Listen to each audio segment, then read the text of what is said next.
Okay, imagine you're going on a road trip. You can feel the excitement building as you plan your adventure. The open road, the thrill of discovering new places, and the joy of the journey itself.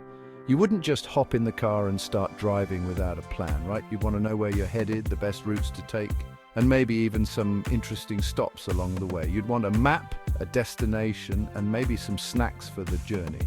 After all, a well-prepared trip is always more enjoyable and less stressful.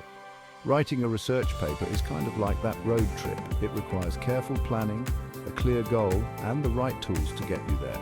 It needs structure, a clear direction, and all the essential elements to make it a successful journey for both you, the writer, and your readers. Just like a road trip, a research paper can be an exciting journey of discovery and learning. That's where a well-structured outline comes in. An outline is like your roadmap, guiding you through the twists and turns of your research, ensuring you stay on track and reach your destination. It's the roadmap that keeps your research organized, focused, and easy to follow. With a clear outline, you can see the big picture and understand how each part of your paper fits together. So, buckle up as we break down the essential sections of a research paper outline, guiding you through each step of the way. We'll explore how to create a strong introduction, develop your main arguments, and conclude your paper effectively. First, let's talk about the introduction. This is where you set the stage for your research. You introduce your topic, provide some background information, and state your thesis. Think of it as the starting point of your journey. Next, we move on to the body of your paper. This is where you present your main arguments and evidence. Each section should be clearly defined and logically connected to the next, just like the stops on your road trip. As you develop your arguments, make sure to support them with credible sources and evidence. This adds depth and credibility to your research, making it more convincing and impactful. Finally, we come to the conclusion. This is where you wrap up your journey, summarizing your main points and restating your thesis. A strong conclusion leaves a lasting impression on your readers, just like a memorable end to a road trip. Remember, a well-structured outline is your key to a successful research paper. It helps you stay organized, focused, and on track, making your writing process smoother and more enjoyable. So as you embark on your research journey, take the time to create a detailed outline. It will be your guide, helping you navigate the complexities of your topic and reach your destination with confidence. Happy researching and enjoy the journey. First impressions matter, right? The title page is like the cover of your research paper. It's the first thing readers see. A good title page should include the title of your paper, your name, your institution like your school or university, and the date. Keep your title clear, concise, and attention-grabbing. It should give readers a good idea of what your paper is about. Imagine you're at a movie theater and you see a trailer for an upcoming film. The lights dim, the screen comes to life, and for the next couple of minutes, you're given a whirlwind tour of the movie's essence. That trailer gives you a quick glimpse of the plot, characters, and what to expect, right? It teases the storyline, introduces the main characters, and hints at the emotional highs and lows you'll experience. The abstract of your research paper is like that movie trailer. Just as a trailer condenses a 2-hour movie into a 2-minute preview, your abstract distills your entire research into a brief, engaging summary. It's a short summary that provides a brief overview of your research problem, methodology, findings, and conclusions.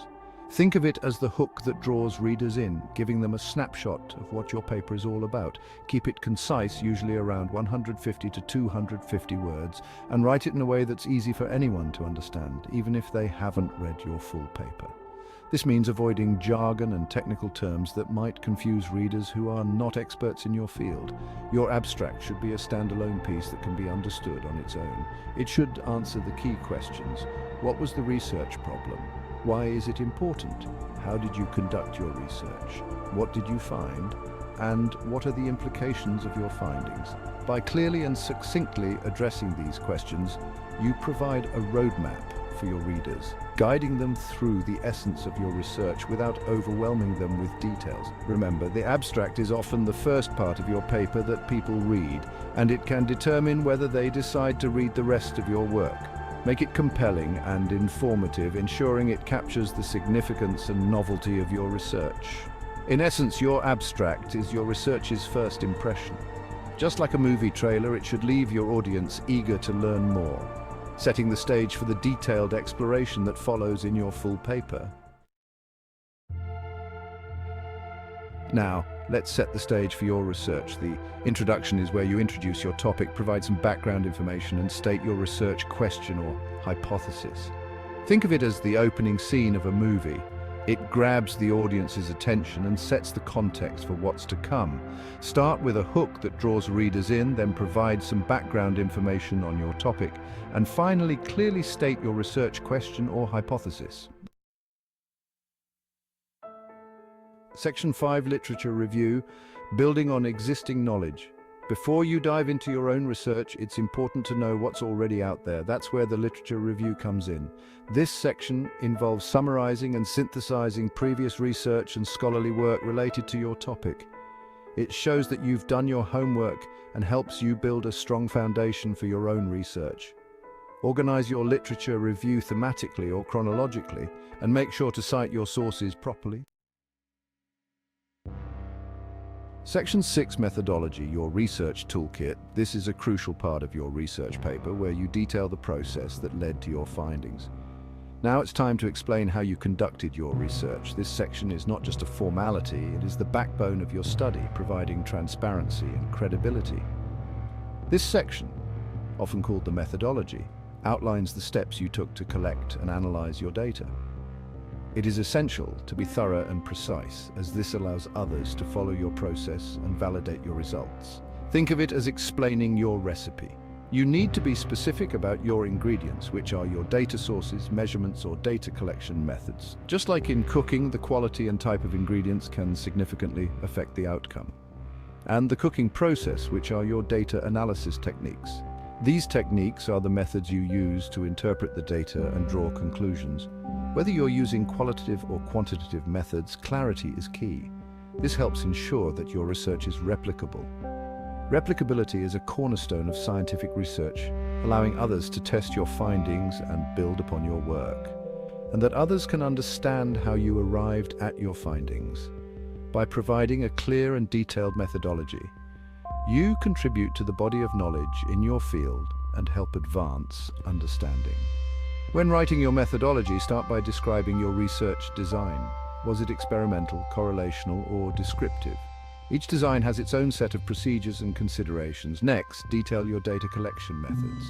Did you use surveys, interviews, observations, or experiments? Explain why you chose these methods and how they align with your research questions. Be sure to include information about your sample. Who were your participants? And how were they selected? This is crucial for understanding the context and applicability of your findings. Then, describe your data analysis procedures.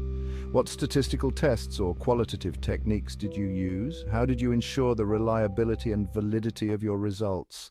Finally, discuss any limitations of your study. No research is perfect, and acknowledging limitations shows that you have critically evaluated your work. This transparency can guide future research and improve the robustness of your field. In summary, your methodology is a detailed account of how you conducted your research. It provides the foundation for your findings and ensures that your work can be trusted and built upon by others. So, take the time to be thorough and clear, and your research will stand the test of scrutiny. Section 7, Results, unveiling your findings. This is where you present the results of your research. Think of it as unveiling a masterpiece you've been working on. Present your findings clearly and objectively, using tables, graphs, or charts to help illustrate your points. Avoid interpreting your results in this section, save that for the discussion. Section 8. Discussion, interpreting your discoveries. Now that you've presented your findings, it's time to interpret what they mean.